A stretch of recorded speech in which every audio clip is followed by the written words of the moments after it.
Hello, everyone, and welcome to another episode of Selling Greenville, your favorite real estate podcast here in Greenville, South Carolina. I'm your host, as always, Stan McCune, realtor right here in the Greenville area. You can find all of my contact information in the show notes if you need to reach out to me for any of your real estate needs. And please, just a reminder, as always, if you like this show, if you love this show, if you want to support the show in any way that you possibly can, really the best way to do that is to, first off, like, review, rate, subscribe, do all of those things for the show in whatever podcast app you're using or on YouTube. If you're watching it on there, do all of those things. I'd appreciate it. And if you need a realtor, or if you know someone that needs a realtor in the Greenville area, give them my information. My contact information is in the show notes. Please text, call, email, do all of those things. You guys are welcome to hit me up. Even if you just want to talk about the show, that's totally fine as well. Those are all things that I enjoy doing with all of my listeners, with all of my clients, former clients, current clients, past clients, all the clients. I appreciate that. And I appreciate all of you guys, my listeners. Today, I want to talk about seasonality in real estate, because we have been through a very, very weird last 3 years. I mean, it's like obviously an unprecedented amount of time where mortgage rates went down to their lowest number that they have really ever been, and now are up to now a 20 plus year high in the mid sevens as I'm recording this on August 28th, 2023. And so the market has just been in a state of chaos and a state of just constant change now for 3 straight years. And the standard seasonality that we have in the Greenville market, right? Real estate is seasonal. There is a busy season, there is a slow season. And there are a lot of micro seasons, if you want to say, within there, which I'll discuss here in a second. But real estate is seasonal, and I keep getting the question. And what I've learned from doing this podcast is that a lot of episodes really just flow out of questions I'm getting. If I start to hear the same question from multiple people over and over again, that's a good sign that this is something that people are just interested in, and this is something that I probably need to discuss in the show. So one question I'm getting from people is the question about seasonality. And I just realized that I need to put my computer on silent to make sure that I don't get any distractions. All right, there we go. My phone is also on silent. All right, we are good to go. So we've had 3 straight years of seasonality being completely shipwrecked from what the norm is. And so what can we expect this year? What is kind of the general expectation that I have for the market?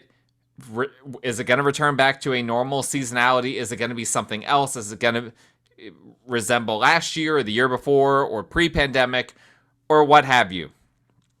And I want to start by just saying that when I think about seasonality in real estate, I really think about 2 seasons. I've kind of already alluded to this.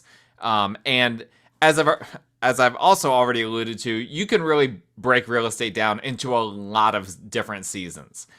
There is for sure more than 2 seasons of real estate, but it's really, really simple just to think about it in terms of 2 seasons.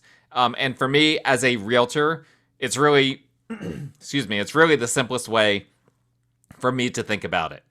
And so really the first half of the year, generally speaking, starts slow and then ramps up into the busy season of the spring and summer. And then on the flip side, the second half of the year starts busy and then gears down into the slow holiday season. And this slowdown is particularly noticeable after Labor Day. That's really when, to me, the second half of the year really starts, is after Labor Day. So here we are. We're really, really close. We're right on the cusp of what, for me, is kind of the second half of the real estate year. As I've already mentioned, we've had 3 straight years of really that seasonality not really acting in normal ways, right? So we had 2 straight years where the fall and winter were basically, and from by a lot of metrics, just as busy as the spring and summer. And that was crazy. 2020, 2021, that was crazy. And then 2022, we had mortgage rates skyrocket the second half of the year. And so we saw an absolute plummet of business in the fourth quarter of last year. And so that, again, was not comparable to any previous years. So what is going to happen this year? What are we going to see in the second half of this year? Well, everything goes through mortgage rates, right? This is what we're talking about. Everything that's happened the past 3 years, what's been so crazy is the fact that we have had so many extremes, so many fluctuations with mortgage rates. And so is that going to continue this year? Well, this timing is good because the Federal Reserve has had their annual symposium that they do every year. That's why it's annual, in Jackson Hole. And we've gotten to hear from Federal Reserve Chair Jay Powell, or Jerome Powell, same person. We've gotten to hear from a lot of other Federal Reserve people, other people just in economics in general. And the chatter right now from everyone that I've heard from that's there, parsing through what the different people from the Fed have said, is that mortgage rates where they are right now, they're pretty much going to be here for the rest of the year. I mean, there's still some banks out there that are projecting rates will go down at the end of the year. You would not get that impression talking or hearing from any of the Federal Reserve people. I don't get any impressions talking to, I'm not talking to them, but from the people talking to them and from hearing them talking, that we're going to see rates go down in any meaningful way during the year 2023. And so what it seems like is the most likely scenario that we're going to see is the Federal Reserve is going to take a step back and say, let's see what we have done here. Let's let this run its course for a bit. Let's give it a few months and see what happens with inflation. And if inflation seems like it's kind of under control, because here's the reality of the situation. I'm no economics expert, but here's what I understand. The impact of raising the federal funds rate, which is what the Federal Reserve has done, which is having all of these ripple effects impacting different things like the 10-year Treasury yield and by implication the 30-year fixed rate mortgage. What the Federal Reserve has done has a lagging impact. So when they raise rates 1 month, it doesn't immediately impact the economy, in some cases for maybe half a year or longer. And so the Federal Reserve is seeing inflation come down. It's come down from like 9% to 3%, depending on how you look at it. But they still want it to come down to 2% is the magic number that they keep on saying. And here's the strange thing. A lot of people thought, oh, with rates going way up, the labor market is going to break. Wage growth is going to go down. All these different things. Well, we haven't really seen that happen. And so the Fed is really playing this cautiously, and they are not giving any indicators right now that rates are going to go down. But they're also not saying that they're going to go up. Like I said, right now, the consensus seems to be from Fed members that they want to just stand down and let's just see what the impact is over the next several months from the rate increases. Could we see a fourth quarter, one more rate increase?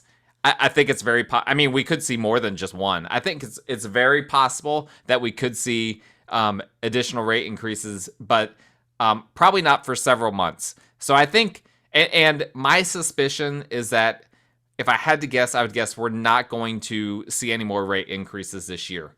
We'll see, though, because Jay Powell did sound very hawkish in some of his comments in Jackson Hole. So again, a lot will come down to what some of these numbers look like as they come in, some of the numbers that come in for the economy. So here's what we have, right? We are entering the slowdown of the standard seasonal slowdown, the post-Labor Day slowdown, with mortgage rates at basically a 20-something year high. the that would lead some to believe that we're going to see a second half similar to last year when business just completely went off the cliff in, like I said, the fourth quarter of last year. But here's why I'm not so convinced. I think actually what we're going to see is a market that resembles probably something more like the pre-pandemic market, because we are finally in a stable environment. Demand has stabilized. We're not seeing demand going crazy. We're also not seeing what we saw last year, where demand just was completely stunted by the aftershocks of rates going up so quickly. Now people have settled into this high rate environment. They've come to grips with it. This is just the way it is right now. We're just going to have to bite the bullet because there's no indicators that rates are going down anytime soon. And so here we go. We've reached the floor basically of demand. That is what it appears to me by all indications from what I can see in the data. So then what does that mean? If we're going to see something that resembles previous year, what does that mean? Well, we're going to return back to the Greater Greenville Association of Realtors market stats. However, I want to be clear on something, and that is that, as I pull this up here, for those looking on YouTube, you'll be able to actually view the market stats. We're not going to go through these like we do every month. I'm going to, rather than looking at the prior month, I'm going to be looking at historical previous years and see what has happened in previous years in the month of September and in the seasonal slowdown of the year. And we're only going to look at 5 slides, starting with new listings, okay? So if you look at the data, you can see that new listings essentially peak every year during the spring and summer months. And then really, people don't realize this, but new listings typically start to come back down after Memorial Day.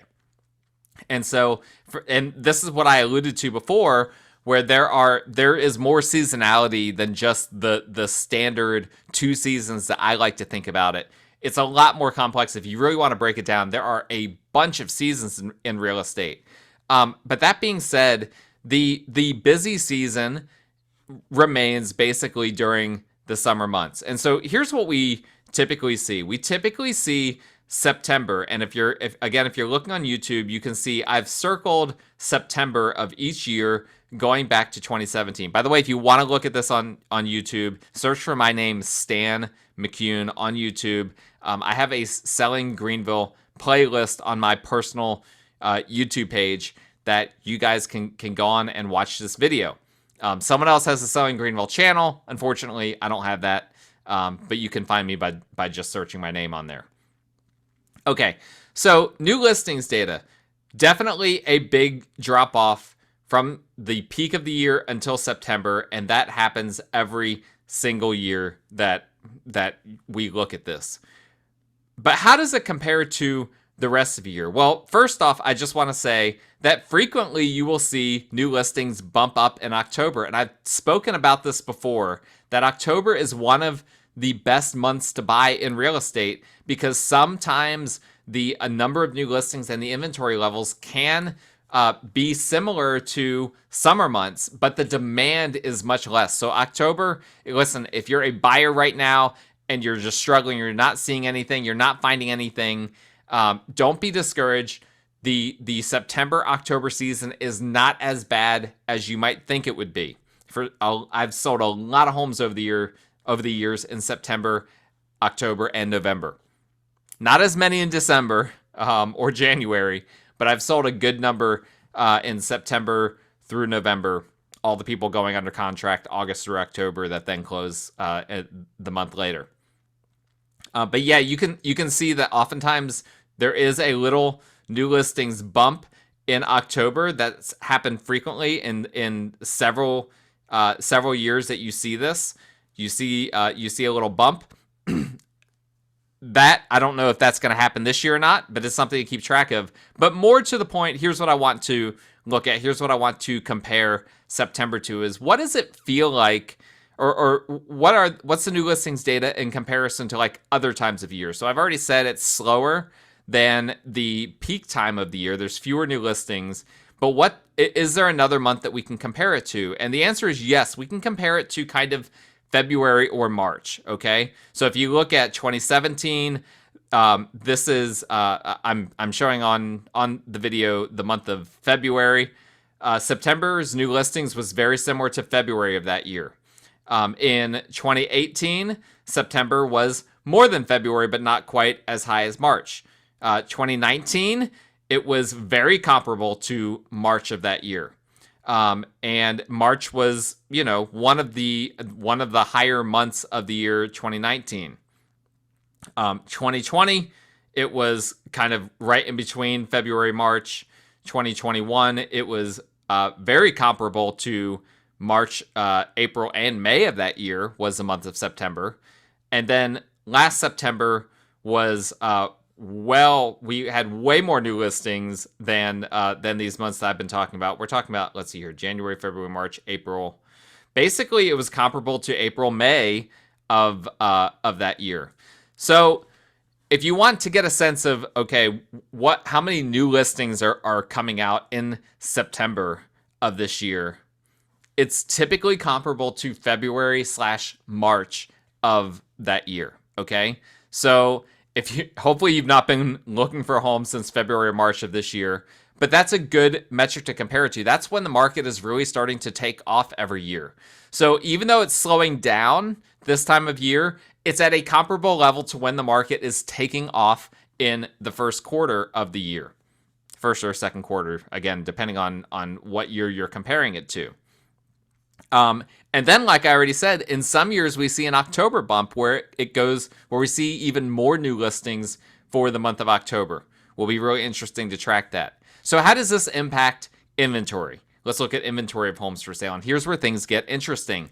Even though we're well off, once we get to September, we're usually well off the peak of new listings for the year. And that's likely what we're going to experience this year as well.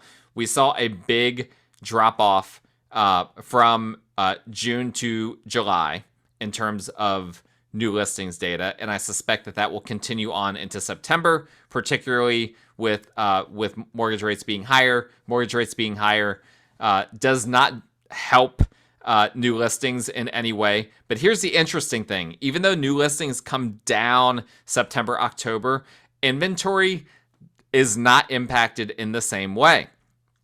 Inventory in September and October remains near their summer highs. And you can look at this historically. In 2017, it was a little bit off the summer high, but it was very, very comparable, hovering right around 4,000 homes for sale, basically the entire summer into the September-October season until it dipped down. So inventory actually gets lower during the main dog days of winter months.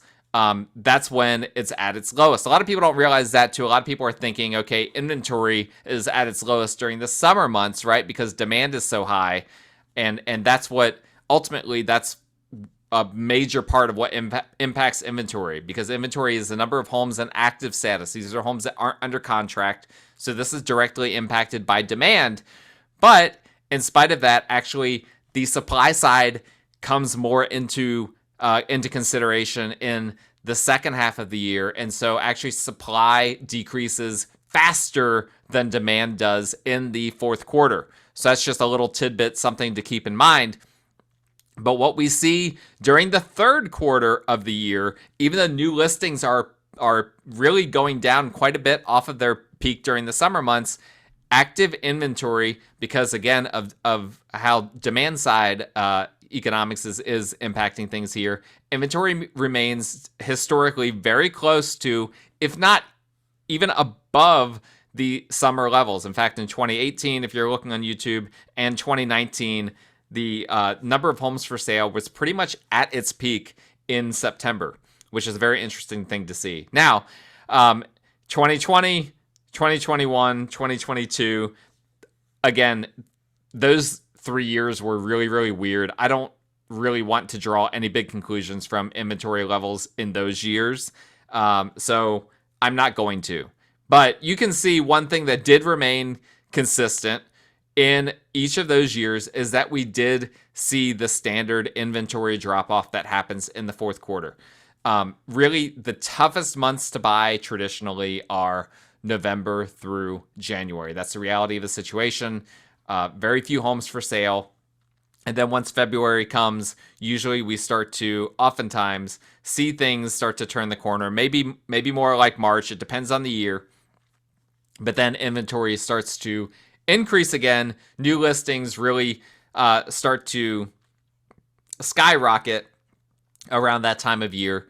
And then that's when we start to see things kind of turn the corner. So if you're looking to buy in the second half of this year, just know that you've not missed the window. You have not missed the window. September, October, and parts of November prior to Thanksgiving can be a very good time to buy, because even though new listings are going down, inventory is still pretty high. It's if you're in November, it's not necessarily at its peak of the year. But if you're in September, October, it's going to be pretty close typically to its normal seasonal peak. And that's what I think we're going to see this year for September. I think we're going to see it. In fact, if the current trend remains, September, October should have higher inventory than what we've had all year. So that will be something interesting to track. What about pending sales?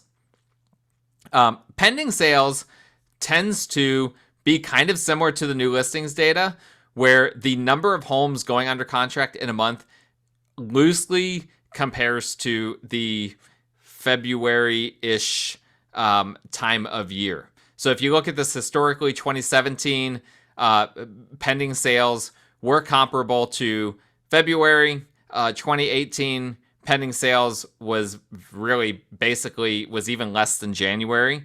2019 it was a little bit above February. And then we've got the 3 years where I don't really think it's fair to compare anything to 2020, 21, or 22 when it comes to this pending sales data.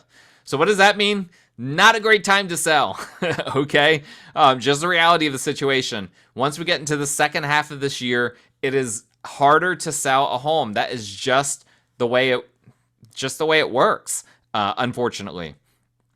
And so we have this dynamic again. It's not really shifting to a buyer's market, but it's just if you're selling, you don't have the benefit from all of the demand that you have during the summer months, and it's just a little bit more challenging to sell during the fall months, and it's a lot more challenging to sell during the winter months. You can really see how things really bottom out in December of every single year. Every single year, things bottom out in December in terms of pending sales. Now, why is this the case? Why are sellers so impacted? A lot of this has to do with buyers take longer during the second half of the year. They've got kids in school. They can't necessarily just run out and go see a home. Daylight is less during the summer months, so people aren't doing showing.